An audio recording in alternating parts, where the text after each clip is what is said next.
बुद्ध धम्माशी तू जोड ग, जोड ग, नाते बुद्ध धम्माशी तू जोड ग.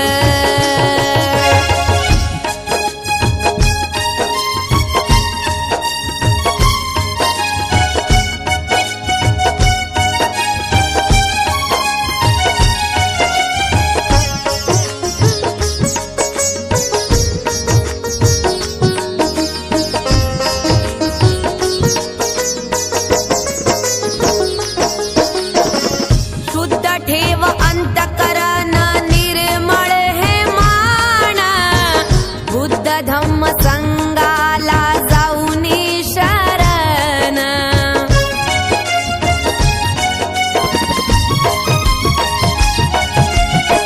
मानव उत्थानाचे आहे ज्यामध्ये कल्याण, सब सत्ता सुखी होऊन तू हे विचार धन. बुद्धाची पंचशीला पाळ ग, बुद्धाची पंचशीला पाळ ग, नाते बुद्ध धम्माशी तू जोड ग, जोड ग, नाते बुद्ध धम्माशी तू जोड ग.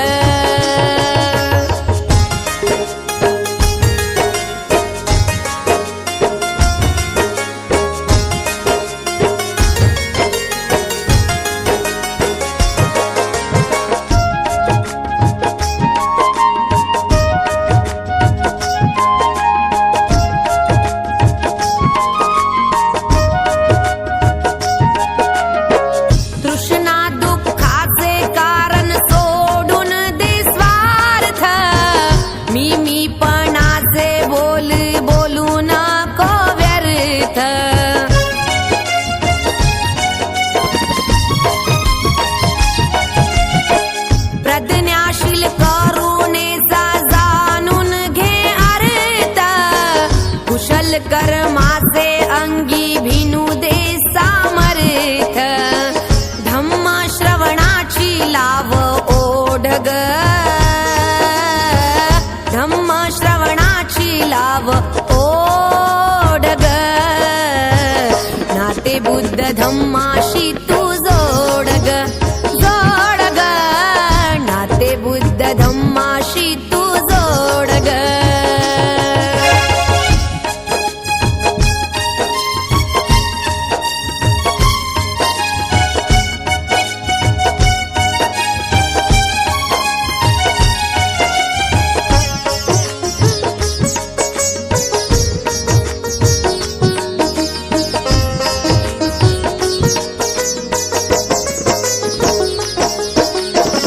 स्वप्नीला तू धम्म पथाने जाऊनी या आता, आचरणात येऊ दे रे तुझ्या धम्म गाथा.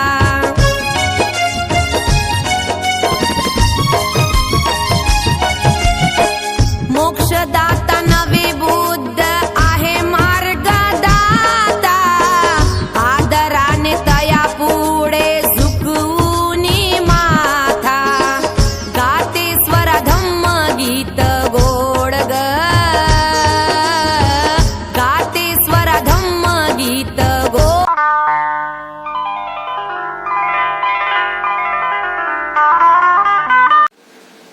ना मैत्रीपूर्ण जय भीम. आपण पाहता R K. Bhatkar YouTube channel.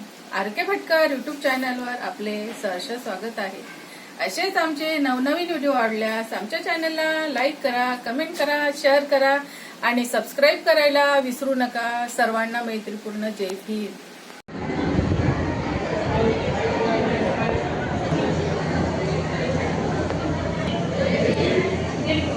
Society of India अर्थात भारतीय बौद्ध महासभा आपले हार्दिक स्वागत करीत आहे.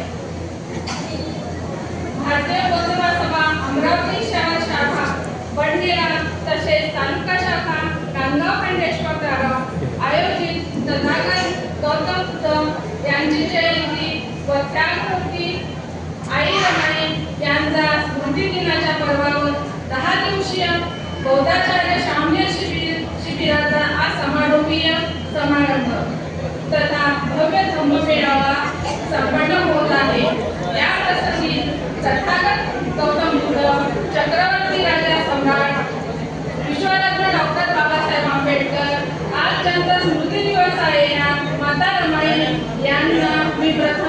वंदन करते. भारतीय बौद्ध महासभेचे राष्ट्रीय संरक्षक आदरणीय महाउपासिका मीराबाई यशवंत आंबेडकर, संस्थेचे trustee chairman doctor Harish Kavalia, reporting trustee chairman advocate Subhash Jamjale, राष्ट्रीय कार्याध्यक्ष तथा ट्रस्टी आदरणीय भैयासाहेब यशवंत आंबेडकर, तसेच भारतीय बौद्ध महासभा यांचे सल्लागार तथा वंचित बहुजन आघाडीचे अध्यक्ष श्रद्धेय बाळासाहेब आंबेडकर यांच्याही कार्याला मी माझे वंदन करते. धम्मपीठावर उपस्थित उच्चपदांचा शाक्यपुत्र राखून राष्ट्रीय बौद्ध उपाध्यक्ष भारतीय बौद्ध महासभा यांना माझे त्रिवार वंदन. तसेच मंत्रीनाथ थेट आणि शामने शिबिरार्थी सर्व पंथेजी यांना सुद्धा माझे वंदन.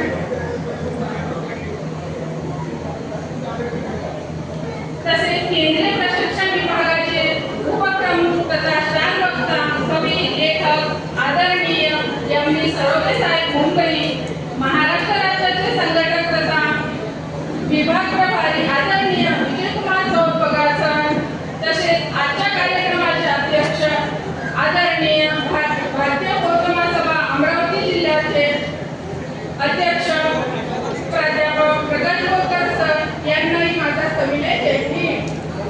आणि इथे उपस्थित सर्व महानगराचे पदाधिकारी, शहराचे पदाधिकारी, तालुक्याचे पदाधिकारी आणि उपस्थितांना यांना सुद्धा माझा मानाचा जयंती.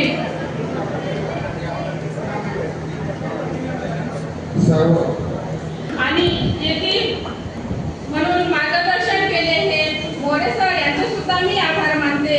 आणि या कार्यक्रमासाठी सर्व मंडळे, विहारे, शाखा यांनी आम्हाला भरघोसाचा सहभाग करून आमच्या कार्यक्रमाची शोभा वाढवली, त्याबद्दल मी सर्वांचे आभार मानते. आणि आम्हाला या कार्यक्रमासाठी हॉल उपलब्ध करून कपिल मंडळाचे अध्यक्ष साखरे साहेब यांनी आम्हाला मदत केली, त्याबद्दल मी त्यांचे आभार मानते. आणि इथे उपस्थित भारतीय बौद्ध महासभा शहर शाखा पुरुष आणि महिला, तसेच समता सैनिक दल पुरुष आणि महिला, तालुका शाखेतील समता सैनिक दलाचे संपूर्ण सैनिक यांचे सुद्धा मी आभार मानते. आणि उत्कृष्टरित्या संचालन केले त्याबद्दल मी कागदिवे सर यांचे सुद्धा आभार मानते. आणि महापालिकेने सुद्धा आम्हाला सहकार्य केले, त्याबद्दल सुद्धा मी त्यांचे आभार मानते. आणि पोलीस प्रशासनाने सुद्धा आम्हाला अतिशय सहभाग करून आमचे मनोबल वाढवले, त्याबद्दल मी त्यांचे आभार मानते. आणि भारतीय बौद्ध महासभेचे बातम्या या पेपरला देतात हे नयन मोठे सर यांचे सुद्धा मी आभार मानते. तसेच भारतीय बौद्ध महासभेचा कार्यक्रमाचा सर्व प्रचार आणि प्रसार हा आपल्या YouTube चॅनलच्या माध्यमातून हे आरके भटकर सर करतात, त्याबद्दल सुद्धा मी त्यांचे आभार मानते. आणि साधनार्थ घेऊन कार्यक्रम संपला असे मी त्यात शिकलात ते काय वाघ लगेच एका फुटाच्या अंतरावर गाईच्या पाठीमागे वाघ तिथं दबला होता. आणि वाघ त्या गाईला पाहते, तू खूप धावत होती, खूप पळत होती, स्वतःचा जीव वाचवून इथपर्यंत आली, आता इतकी फसली की तुला आता मी लगेच खाऊन टाक. काय अंतर आहे एका फुटाचं? गाईने मागे पाहिलं, वाघाला पाहून गाय हसली. वाघ म्हणजे पागल झाली की काय? तुझं मरण जवळ आलेलं आहे आणि तू मागे पाहून मला हसत आहे. काय म्हणजे वाघाला, तू वाघ आहे मला माहित आहे, पण तुला बाप आहे का? तुला मालक आहे का? वाघ म्हणजे मीच बाप आहोत, मीच मालक आहोत, माझ्यापेक्षा या जंगलात कोणीच नाही. गाय म्हणजे तुला बाप नसेल, तुला कोणीतरी चालक नसेल, तुला कोणी मार्गदर्शक नसेल, तुला कोणी मालक नसेल, तूच मालक आहे. पण मला मालक आहे आणि तो मालक मला शोधत शोधत इथे येईल. तेवढ्यामध्ये तो मालक तिथे येते, गाईच्या गळ्यामध्ये ते बांधलेला दोर असते, त्या दोरावरती आपल्या हातातला दोर फेकते आणि त्या चिखलात भरलेल्या गाईला, दबलेल्या गाईला बाहेर ओढते आणि तिला जीवनदान देते आणि तो वाघ तिथंच तसा त्या चिखलामध्ये सडून मरतो. बाबासाहेब आंबेडकरांनी तुम्हाला बौद्ध बनण्याआधी भारतीय बौद्ध महासभेचं ते पंचशिलेचं धोरण आमच्या गळ्यात तेव्हा बांधलं. ते पंचशिलेचा पठ्ठा, हा धम्माचा पठ्ठा जोपर्यंत तुमच्या गळ्यामध्ये आहे तोपर्यंत या देशाची कोणतीच व्यवस्था तुम्हाला संपवू शकत. तुम्हाला जर वाचायचं असेल तर तुम्हाला संघटित होणं गरजेचं, तुम्हाला ऐकणं गरजेचं आहे. तुकाराम महाराज म्हणतात, किती सांगू तरी ना ऐकती भटकीचे. किती सांगू या लोकांना अध्यानंद, श्रद्धा, कर्मकांड, भुवाबाजीच्या विरोधात तुकाराम महाराज बोलत होते, विषमतेच्या विरोधात बोलत होते आणि शेवटी म्हणायचे, किती सांगू तरी ना ऐकती भटकीचे, पुढे रडतील अशी दडीचे. ऐकतच नाही तो. कितीही सांगा. निवडणुका होत्या. आज समता सैनिक दलाच्या ह्या 4-5 महिला आहेत, त्या बिचाऱ्या काम करणाऱ्या आणि 4-5 लोक आहेत.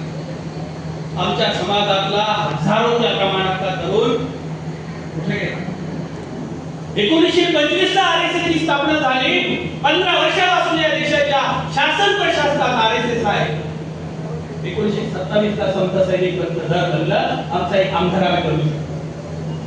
या व्यवस्थेला तोड द्यायचं काम समता सैनिक दलाने केलं पाहिजे. माझा प्रश्न आहे की तुमच्या मुलांना तुम्ही समता सैनिक दलात का नाही सामील करत? तुम्ही श्रामण शिबिरातही मुलाला सहभागी करत नाही. बुद्ध विहारात जाणाऱ्या महिला, बऱ्याच महिलांचे जे विषय पाहिले की आमचा मुलगा ऐकत नाही, लग्न करायचं आहे, वेस्ता दिन झालेला आहे, नोकरी नाही म्हणून उपसत करतो, म्हणजे जे आमच्याकडे करेक्ट करणार आहे. तुम्ही तुमच्या मुलाला योग्य टाइमला धम्म दिला नाही, हे विचार करा, त्याला धम्माच्या मार्गात ठेवून. समता सैनिक दलामध्ये तुम्हीही तुमच्या घरच्या मुलांना, गावातल्या मुलांना सहभागी केलं पाहिजे. तुमचं कौतुक आहे त्या वयामध्ये तुम्ही बाबासाहेबांच्या संस्थेचं रक्षण करत आहात. ही बाबासाहेबांची संस्था आमच्या हितासाठी आहे आणि आमच्या हितासाठी या संस्था निर्माण झाल्या, त्याचं संरक्षण करणं हे आमचं काम. आवर्जून एखादा रविवारचा कार्यक्रम घेऊ द्या तुमच्या बाबासाहेबांच्या पुतळ्यात. किती लोक जमा होतात? 5 उपासकांनो, टाईम भरपूर झालेला आहे आणि आमच्या श्रामण शिबिराचाही समारोप करायचा आहे. बोलायचं खूप काही आहे. माझी भाषा, माझं बोलणं असंच आहे. तुम्हाला पटत असेल तो पाठवून घ्या. मी काही तुमच्या घरी दान मागायला, घेऊन विहार बांधायला किंवा कुठल्या तरी कार्यक्रमाला येणार नाही. आलो तरी भोजन दानासाठी दिलं तर ठीक आहे, पण हे वास्तविक आहे. आमच्या अस्तित्वाचं रहस्य बाबासाहेबांनी स्वाभिमान शिकवला, सन्मान शिकवला आणि म्हणून या श्रामण शिबिराच्या निमित्ताने, या समारोपीय कार्यक्रमाच्या निमित्ताने आपण आवर्जून एकच शिकलं पाहिजे की बाबासाहेब आंबेडकर हे पोट भरण्याचं साधन नाही.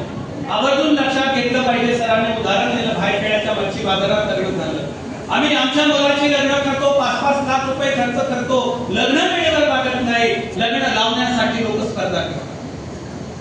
बौद्ध बनलो, पण बौद्ध बनणाऱ्या लोकांनी लग्न किती टाईमला लागावं तो काही. बौद्ध बनलो, पण बुद्ध विहारामध्ये एकमेकाचं तोंड पाहून कोणाला वाटत. समाजामध्ये प्रचंड संघटना, प्रचंड विहार होत आहे, पण मैत्री भावना आहे. मैत्री भावना जपा, समाजाला संघटित करा.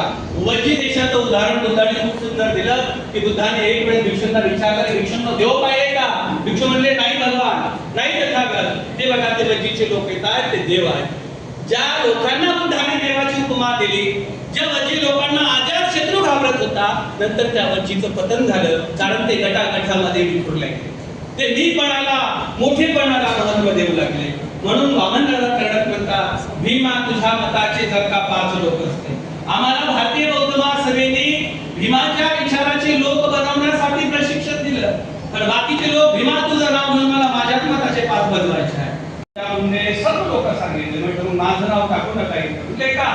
सर्व भिक्षू येतात, तुम्ही काय येत नाही. पण म्हटलं मी जर आलो तर माझ्या बाकीच्या लोकांना मी सन्मान स्वाभिमान नाही शिकू. नंतर त्यांना मी बॅनर पाहिलं, बॅनरवर आनंद शिंदे, मिलिंद शिंदेचे प्रत्येक ठिकाणी फोटो पाहिजे. मी विचारलं की या गायकाची फी किती आहे? ते बोलले 11 लाख रुपये. कोण करते? धनंजय मुंडे करतात, आमदार खासदार करतात.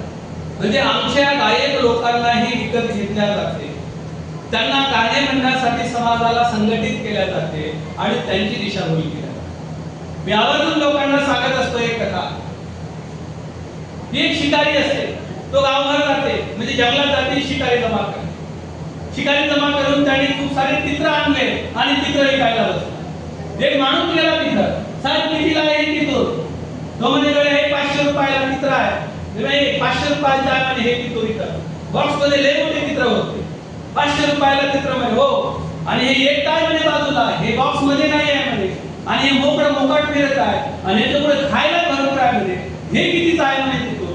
नाही म्हणे काय ते मला विकायचं नाही, ते माझं वागवलेलं चित्र. कसं काय वागवलेलं चित्र? हे इथं 100 चित्र म्हणे एका बॉक्स मध्ये एका पिंजऱ्यात तुम्ही बसवून ठेवले, ज्यांच्या त्यांच्यापुढे खायला नाही, प्यायला नाही, आणि तुम्ही म्हणता हे 500 रुपयाला आहे, आणि बाजूला म्हणे हे मोकाट सोडलं, त्याच्यापुढे भरपूर खायला आहे, आणि याची किंमत पण सांगितलं नाही म्हणे अनमोल आहे. किती किंमत आहे? नाही म्हणे याची 5000 रुपये किंमत आहे. म्हणजे याची 5000 किंमत आणि याची 500 किंमत, यांच्यापुढे खायला नाही आणि याच्यापुढे खायला भरपूर आहे, हे बंदिस्त आहे, आणि हे मोकाट का? बोले हे सांगू तुला याचं कारण काय? हे माझं राबवलेलं आहे तुला. मी याला पाहिजे तेवढं खायला देतो, पाहिजे ते भाषा शिकवतो, आणि मग याला जंगलात सोडतो, आणि मग एका जातीच्या लोकांना बोलवतो, अरे या मी संकटात आहे, या मी संकटात आहे, आणि तिथं मी जाळा करून टाकतो. हा याच्या जातीच्या लोकांना संकटात आहे म्हणून बोलवतो, आणि मी सगळी त्या पिंजऱ्यामध्ये घेतो, त्या गाण्यामध्ये, आणि इथं विकायला. मी कशाला विकूया?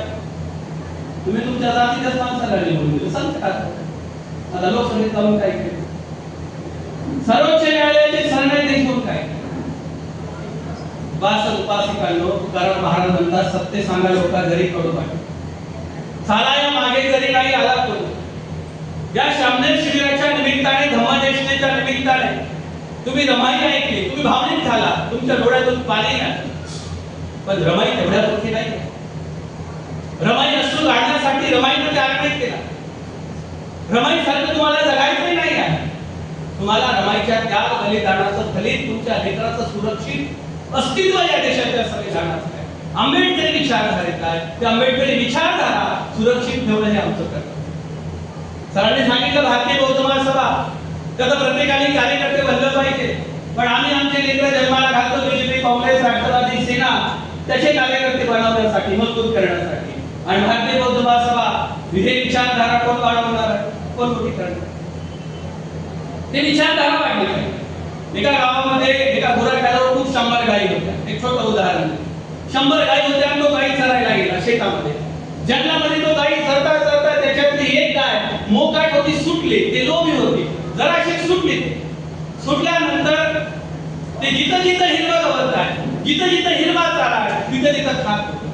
संध्याकाळ झाली, 5-6 वाजले. गोराख्याने सर्व गायी जमा केल्या, पण त्यांनी प्रत्येक गायीच्या गळ्यामध्ये निशाण टाकलं होतं की आपल्या हे गायी आहेत.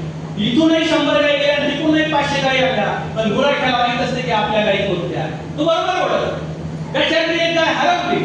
ती गाय बाजूला हिरवं गवत आहे, ते खाण्याच्या लोभाने पुढे जातो. पुढे जाता जाता तिला इतकं हिरवळ दिसलं की ते खाण्यामध्ये बेभान झाले, आणि घरी जायचं त्या कडपामध्ये विसरून गेले. गोराख्याने घरी गायी आणल्या. घरी गेल्यानंतर त्यांनी गायी मोजल्या. संध्याकाळ झाली, गाय कमी भरत आहे. गाय कुठेतरी हरपली, ती कुठेतरी भटकली असेल, लोभाने लालचीने कुठेतरी गेली असेल, आणि म्हणून ते गाय शोधण्यासाठी हा गुराखी निघाला. शोधण्यासाठी निघाला, दिवस निघाला. हे गाय धावता धावता समोर इतक्या जंगलामध्ये गेली की त्या गायीच्या पाठीमागे एक वाघ लागला. आता गायीच्या पाठीमागे वाघ लागला. वाघाला वाटते की चांगली शिकार आहे. गाय समोर धावत आहे, वाघ पाठीशी धावत आहे.